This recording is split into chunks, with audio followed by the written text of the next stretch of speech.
Question number क्या दे, देखो question, during the year 31st March 2013 mister Virag bought and sold the following 12% debenture of ₹100। तो account का नाम तो आपको सबको पता ही है, कैसे हम लोग पुट करते हैं, of Limousine Limited, interest being payable by Limousine Limited on 1st April and 1st October each year।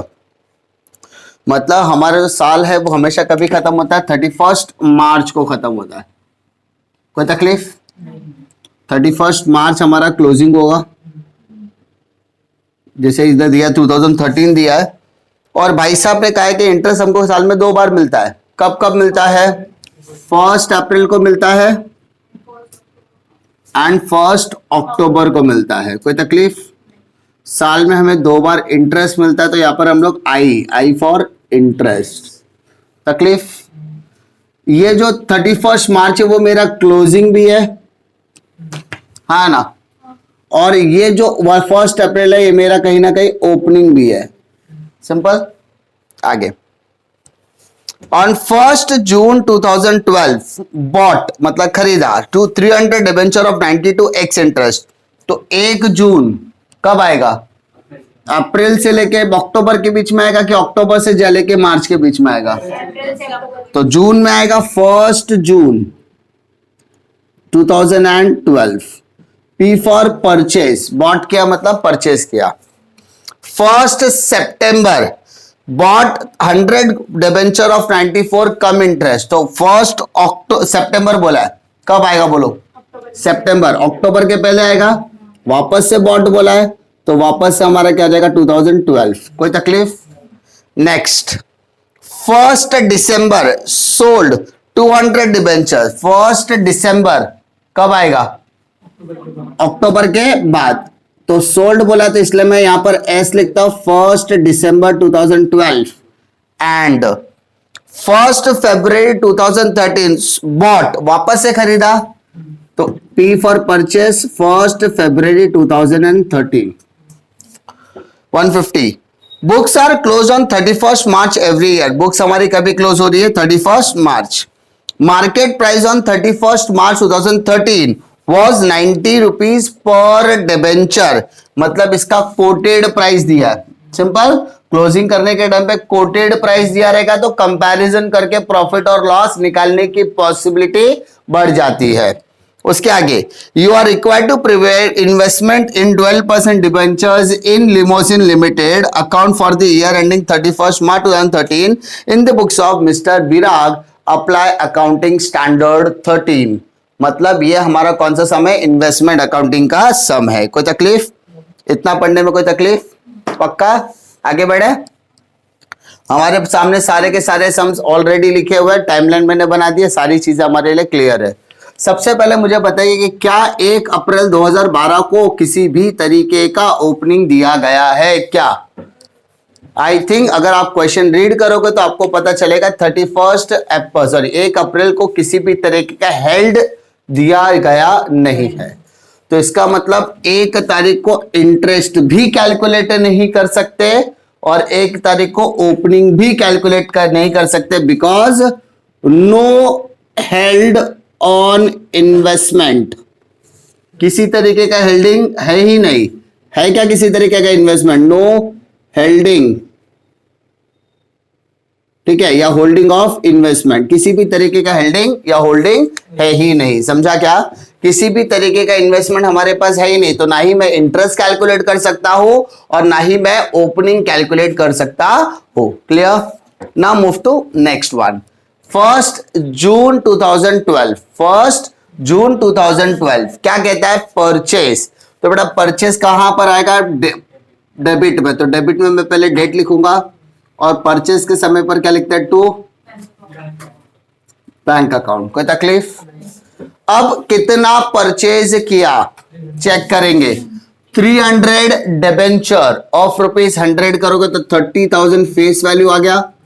Okay, कितने में परचेज किया? इंटरेस्ट कैलकुलेट करना पड़ेगा। हम लोग सम स्टार्ट करने से पहले मंथ्स कैलकुलेट करके रख लेते हैं ताकि हमें कोई दिक्कत आनी नहीं चाहिए। चले देखती है। अप्रैल, 1 अप्रैल से, तो अप्रैल से लेके जून, अप्रैल से लेके परचेस, अप्रैल से लेके interest, interest to interest dash, interest to sale, interest to purchase, interest to closing. ठीक है, कोई तकलीफ? पक्का? श्योर? इसका मतलब साल में सिर्फ एक बार इंटरेस्ट मिल रहा है, और 1 अप्रैल को तो कुछ था ही नहीं ना, इसलिए कैलकुलेशन ही नहीं आया। अदरवाइज हमको इंटरेस्ट यहां पर लिखना पड़ता। अगर मेरे पास होल्डिंग ही नहीं है तो मैं इंटरेस्ट कैलकुलेट कर सकता हूं क्या? नहीं कर सकता। सिंपल सी बात है, मेरे पास कोई सामान था ही नहीं तो मैं इंटरेस्ट कैलकुलेट कैसे करूंगा? सिंपल। तो इसका मतलब मेरे को इस तरीके से करना है। अब अप्रैल से लेके जून कितना महीना होता है? अप्रैल, मई, जून, 2 महीना। ओके, फिर अप्रैल, मई, जून, जुलाई, अगस्त, सितंबर। सितंबर का एक दिन काउंट नहीं होएगा। कितना दिन आया बोलो? 4 मंथ्स, 5 मंथ्स? 4 मंथ्स। कितना? अप्रैल, मई, जून, जुलाई, अगस्त, 5 आएगा ना अप्रैल से। फिर सेम अप्रैल से, अप्रैल, मई, जून, जुलाई, अगस्त, सितंबर, अक्टूबर का एक दिन काउंट नहीं होएगा। तो कितना आएगा? 6 मंथ्स। ओके, नाउ इंटरेस्ट आ गया। अब यहां से नया सीन चालू होएगा अक्टूबर से। तो अक्टूबर, नवंबर, दिसंबर, दिसंबर का एक दिन काउंट नहीं होएगा। तो कितना? 2 मंथ्स। नाउ फिर इंटरेस्ट से लेके परचेज वापस अक्टूबर, नवंबर, दिसंबर, जनवरी, फरवरी। फरवरी का एक दिन काउंट नहीं होएगा। तो कितना मंथ्स? 4 मंथ्स। देन वापस से अक्टूबर, नवंबर, दिसंबर, जनवरी, फरवरी, मार्च, पूरा आ गया। कितना मंथ्स? 6 मंथ्स। तो कोई तकलीफ? पक्का? श्योर? कॉन्फिडेंस? लॉक किया जाए? क्या आगे बढ़ू? ये मंथ्स में कैलकुलेशन में दिक्कत मालूम पड़ा? मंथ्स की कितनी बड़ी इंपॉर्टेंस है, क्योंकि मंथ्स अगर हम लोग ने गलत लिखा, डेट गलत लिखा, टाइमलाइन गलत बनाया तो बहुत ज्यादा चीजें हमारी क्या होती है? खराब। तो सबसे पहले 1 तारीख को कोई चीजें नहीं है, होल्डिंग नहीं है, तो किसी भी तरीके से समाने वाला नहीं है। 1/6/2012 को परचेज है, तो परचेज लिखा 30,000। क्यों लिखा? क्योंकि 300 डिबेंचर ऑफ रुपीज 100। और अब यहाँ पर देखो कितना बोला है? 90। तो सबसे पहले वर्किंग नोट नंबर 1 आएगा। P stands for purchase on 1/6/2012। Okay, सबसे पहले क्या निकालोगे बेटा? Cost 300 debenture of rupees 92 multiply 27,600। Okay, क्या निकालना है आपको? Interest. Interest is always calculated on multiplied by rate. What is your rate? 12%। For how many months? 2 months. 600। तो अगर आपने पहले से देखा है तो आपको समझ में आएगा कि आपको यहाँ पर इंटरेस्ट 2 महीने के लिए निकालना है, और जब मैं 2 महीना बोलता तो 2/12 आना चाहिए। ओके, अब एक्स इंटरेस्ट कम इंटरेस्ट एक्स, तो डायरेक्टली लिख दो 27,600 और इंटरेस्ट में आ गया बेटा 600। Working note number 1। अरे बेटा कम बोलता तो कम करने का, नहीं बोला तो डायरेक्टली लिख देने का। ठीक है, आगे बढ़ते हैं। 1/9/2012 को फिर से बोला है परचेज, तो 1/9/2012 को परचेज हुआ, तो डेबिट में बेटा लिखने का टू बैंक अकाउंट। कोई तकलीफ? कितना परचेज किया? 100। तो 100 इंटू 100 तो 10,000 रुपीज आपका फेस वैल्यू आ गया। Now we need to calculate purchase on 1/9/2012। कोई तकलीफ? हाँ या ना? अब क्या करना है? कॉस्ट 100 डिबेंचर कितने में खरीदा? 94। तो 9,400 आ गया। Now we need to calculate interest. Interest is always calculated on face value multiplied by rate for how many months? 5। चलो कितना आएगा? 500। बेटा इंपॉर्टेंट ये है क्या? नहीं, एक्स या कम? एक्स या कम? कम। कम बोला तो कम कर दे बेटा 8,900। सिंपल। तो कॉस्ट में कितना आएगा? 8,900 और इंटरेस्ट में 500। कोई तकलीफ नहीं? ठीक है, अभी नेक्स्ट स्टेप पे हम क्या करेंगे, प्रॉफिट एंड लॉस कैलकुलेट करेंगे, हाँ है ना? कौन बोला? नहीं। अरे बेटा परचेस में कहाँ कैलकुलेट करते हैं हम लोग? यस, कभी भी याद रखना, सेल करने के बाद ही प्रॉफिट एंड लॉस कैलकुलेट किया जाएगा, ठीक है? कभी भी एक्साइटमेंट में कभी परचेस के बाद प्रॉफिट एंड लॉस कैलकुलेट नहीं करना। ये दो हो गया। अब आई stands for interest, I stands for interest. अब इंटरेस्ट कैसे निकालेंगे? वर्किंग नोट नंबर 3, इधर 2 लिख देता वर्किंग, नहीं तो भूल जाएंगे। Interest on 1/10/2012, okay. तो इंटरेस्ट कैलकुलेट करने के लिए फंडा क्या है? Debit minus credit. किस में? फेस वैल्यू में। फेस वैल्यू में लिखा मैंने डेबिट माइनस क्रेडिट। डेबिट का फेस वैल्यू कितना आता है? 40,000, है ना? क्या आपको क्रेडिट में कोई भी आइटम दिख रहा है? नहीं। तो 40,000 आपने एज इट इज लिखा। 12% rate for how many months? 6 months. तो कितना आएगा? 2,400। कोई तकलीफ? अरे आपका क्रेडिट में कोई अमाउंट ही नहीं है ना, तो आप इंटरेस्ट डेबिट में लिखेंगे, क्रेडिट में लिखेंगे? क्रेडिट में। क्रेडिट में लिखा डेट, लिखना है बेटा बाय बैंक अकाउंट, और इंटरेस्ट कौन से कॉलम में आएगा? कौन से कॉलम में आएगा? इंटरेस्ट के कॉलम में आएगा। सिंपल सी बात। Working note number 3। कोई तकलीफ? यहां तक कोई तकलीफ? अब आना है 112 सेल के। तो सेल करते समय working note number 4, sale on 1/12/2012, ठीक है। अब सेल कर रहे हैं, परचेस करते हैं तो डेबिट साइड, सेल करते हैं तो क्रेडिट साइड। तो क्रेडिट साइड में क्या लिखेंगे? By bank. कितना सेल किया? 200। तो 200 इंटू 100 के तो 20,000 हो गया। That's it. अब सेल बोला तो पहले कॉस्ट निकालते बेटा। 200 कितने में सेल किया? 95 multiply 19,000। Okay, now next step interest. Interest is always calculated on face value.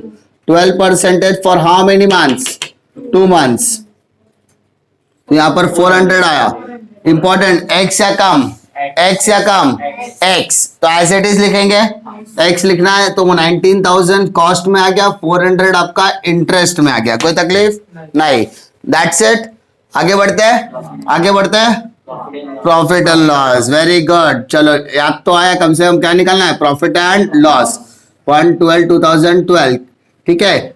कभी भी याद रखो, अगर चलो याद नहीं रहता है कि मुझे याद रखना है, कि कैसे याद रखो कि मुझे प्रॉफिट एंड लॉस कैलकुलेट करना है, तो हमेशा टाइमलाइन बताने के बाद यहां पर ऐसा रेड स्ट्रोक मार दो या पीएनएल लिख दो कि मैं जैसे ही सेल करूंगा तो मुझे क्या करना है? पीएनएल कैलकुलेट करना है। लिख लेने का, तो भूलने की जरूरत नहीं रहेगी, भूलोगे नहीं। जितनी ज्यादा चीजें हमारी क्लैरिटी रहेगी उतना ज्यादा हमें आसानी होगा। प्रॉफिट एंड लॉस कैलकुलेट करना है, तो calculate profit and loss we have to take face value and cost. 2 column लेना बेटा, एक डेबिट माइनस क्रेडिट। डेबिट का face value 40,000, we have to club. Cost का टोटल करो, 27 + 8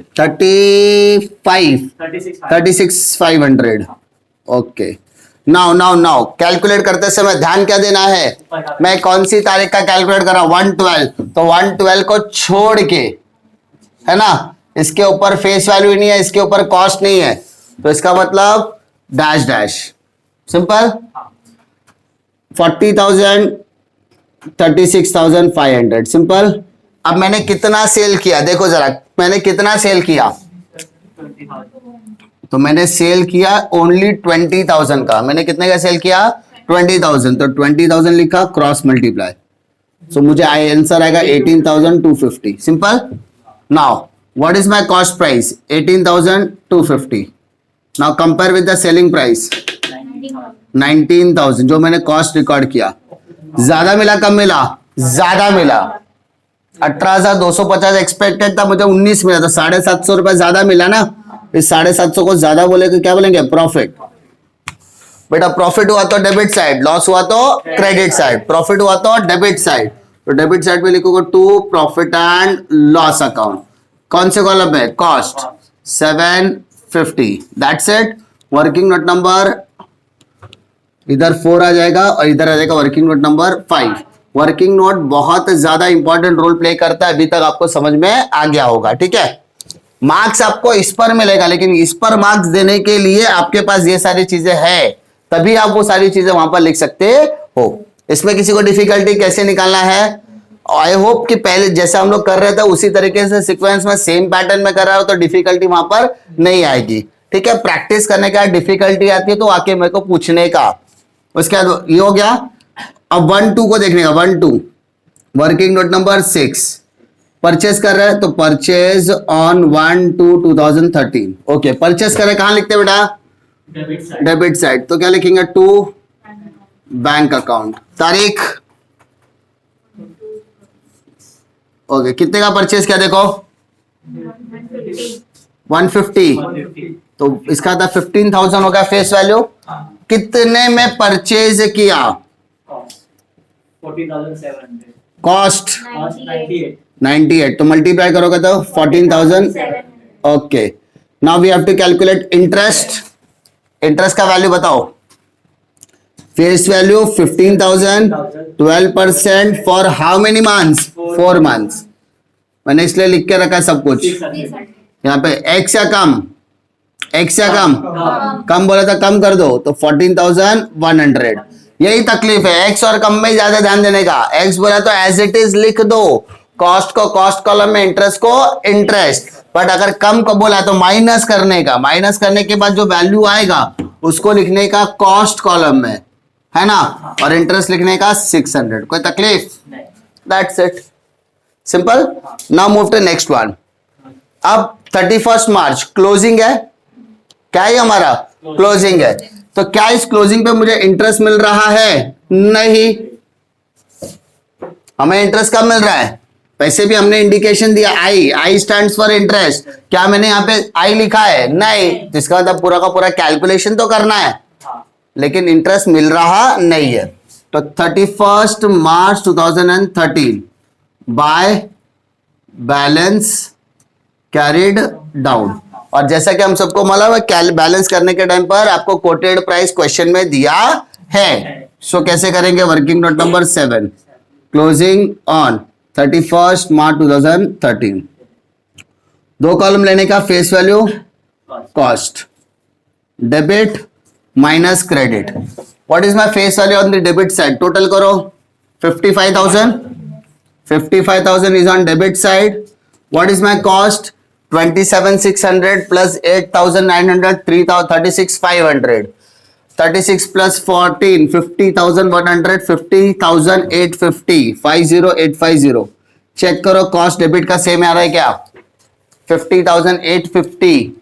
चेक करिए आपका आंसर इतना आ रहा है क्या, 50,000 51,350 850 350 350। ओके, डेबिट साइड का इतना टोटल बरोबर आ रहा है, चेक कर लेना एक बार, चेक करो, चेक, कोई तकलीफ नहीं रहा, इतना ही आ रहा है ना। ओके, अब क्रेडिट साइड जाओ, तो क्रेडिट साइड में देखो फेस वैल्यू कितना है 20, तो 20,000 इधर माइनस कर दिया, और इधर कॉस्ट कितना दिख रहा है 19,000, है ना, तो माइनस कर दिया, इधर 35,000 बचा, इधर 350, इधर 2, इधर 2, 22,350। सिंपल, हाँ है ना, कोई तकलीफ। अब क्या करना है, अब फाइनल स्टेप की तरफ हम लोग 32 आएगा। ओके, 32,350। अब हमको आगे की तरफ बढ़ने का, सिंपल स्टेप में आगे की तरफ बढ़ेंगे तो क्या करना है, सबसे पहले we have to compare what, ये मेरा कौन सा प्राइस है, कॉस्ट प्राइस 32,350। सिंपल, मुझे क्वेश्चन में कोटेड प्राइस दिया है ना, तो कितना दिया है 90। सिंपल, मेरा नंबर ऑफ फेस वैल्यू कितना है, नंबर ऑफ शेयर डिबेंचर्स कितना है 350। क्यों 350, क्यों 350, क्यों 350, अरे 35,000 है, डिवाइडेड बाय 100 कर दो तो 350 आ गया। मल्टीप्लाई मल्टीप्लाई मल्टीप्लाई, 31,500 ठीक है। सो इसके पहले की जितने भी सम किए उसमें क्या करते थे, कॉस्ट प्राइस और मार्केट प्राइस, मार्केट मतलब coated price, which ever is less. तो बेटा यहाँ पे लेस वाला आइटम कौन सा है, quoted price 31,500, तो यहां पर मैं लिखूंगा 31,500। सिंपल, मेरा फेस वैल्यू कितना है 35,000। कोई तकलीफ? क्या मुझे यहाँ पर इंटरेस्ट कैलकुलेट करना है? यस, मंथ लिखा है ना, तो लिखना है interest calculate. Interest is equal to face value 35,000, 12% for 6 months. जब मैं मंथ्स बोलूं तो डिवाइडेड बाय 12 ऑटोमेटिकली करना है। 3,000, 2,900। 100 क्लियरली बोलो 2,100। सिंपल हो गया। अब मुझे क्या करना है? टैली करना है। अब टैली करते समय कौन सा सेट बड़ा है कौन सा सेट छोटा, मुझे वो देखना पड़ेगा। अच्छा, ऐसा क्यों देखना है? क्योंकि हमने यहाँ पर 32,350 निकाला, जिसमें रिकॉर्ड तो मैंने कोटेड वाला किया, तो इसका मतलब देयर इज अ डिफरेंस। आप चाहिए तो डायरेक्टली डिफरेंस आप निकाल सकते हो। डायरेक्टली आप डिफरेंस क्या करते हो? निकाल सकते हो कि 32,350 है, मतलब मेरा एक्सपेक्टेड 32 था, लेकिन मुझे रिकॉर्ड 31 करना, तो 1,000 मेरे लिए लॉस हो गया ना। तो डायरेक्टली मैं बोल सकता हूँ लॉस है तो कहां लिखना है? Credit side. क्या लिखना है? क्रेडिट। तो इसको डायरेक्टली माइनस करो, बताओ कितना आएगा? माइनस करो कितना आएगा? 32,350 माइनस 31,500। 850। सिंपल। चेक करते हैं हमारा आंसर आता है क्या। देखो, प्रॉफिट हो रहा है लॉस हो रहा है? लॉस। तो क्रेडिट साइड लॉस आता है ना। इसको कॉस्ट को टोटल करो फटाफट। कॉस्ट को टोटल करो फटाफट। कॉस्ट को टोटल करो। इसका हमने टोटल ऑलरेडी लिया हुआ 32,350, नहीं सॉरी, इसका टोटल क्या हुआ 51,350। 51,350 में से 51,350 में से ये दोनों माइनस करो। 51,350 में से ये दोनों माइनस करो। 850। कितना आ रहा है? 850। आ रहा है कि नहीं आ रहा है? देखो आ गया। और मैंने एक लाइन ज्यादा इसमें गैप ज्यादा क्यों रखा? क्योंकि ऐसा प्रोबेबिलिटी आता है कि आपका डिफरेंस यहां पर भी आ सकता है वहां पर भी, तो इसलिए आपको एक लाइन हमेशा क्लोजिंग के पहले छोड़ना है। कभी भी याद रखो, जब हम क्लोजिंग देंगे क्वेश्चन में कोटेड प्राइस दिया, तो कभी भी क्लोजिंग करने के टाइम पे एक लाइन एक्स्ट्रा छोड़ेंगे, ताकि हमको पता चलेगा कि यहाँ पर क्या आ रहा है, बाय प्रॉफिट एंड लॉस। कोई तकलीफ? इसको वर्किंग नोट नंबर कौन से डाला है? 7 ना, ये भी 7 में आया है, डैश डैश। कोई तकलीफ? कितना आएगा? 31 मार्च 2030। पक्का? हाँ है ना। वैसे हम लोग ने यहाँ पर भी 850 लिखा तो डायरेक्टली लिख सकते थे, लेकिन मैंने एक बार आपको बता दिया कि इस तरीके का डिफरेंस आता है।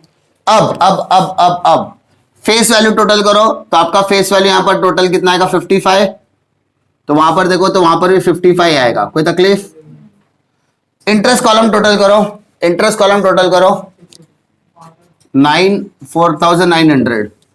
4,900 उसमें से इतना डेबिट साइड का माइनस करोगे 3,200 कहाँ डालेंगे? टू प्रॉफिट एंड लॉस, तारीख 31 मार्च 2013। That's it. प्रॉब्लम कैसे करना है? ये ऐसा पहला सब मिल गया जिसके अंदर हम लोगों का क्या आ रहा है? डिफरेंस आ रहा है। हमेशा क्या करते थे? जो हम कैलकुलेट करते थे दैट इज कॉस्ट प्राइस, वही हम रिकॉर्ड करते थे। तो इसके पहले के 3-4 सम जो हम लोगों ने देखे उसमें क्या आ रहा था कि जो कॉस्ट प्राइस था वही हम रिकॉर्ड करते। There is no probability of profit और लॉस। लेकिन इस सम के अंदर क्या हुआ? कोटेड प्राइस कम हो गया। तो जहां पे कोटेड प्राइस कम हो जाता है वहां पर लॉस या प्रॉफिट के चांसेस बढ़ जाते हैं। डिफिकल्टी इस तरीके से आपका सम कंप्लीट होता है।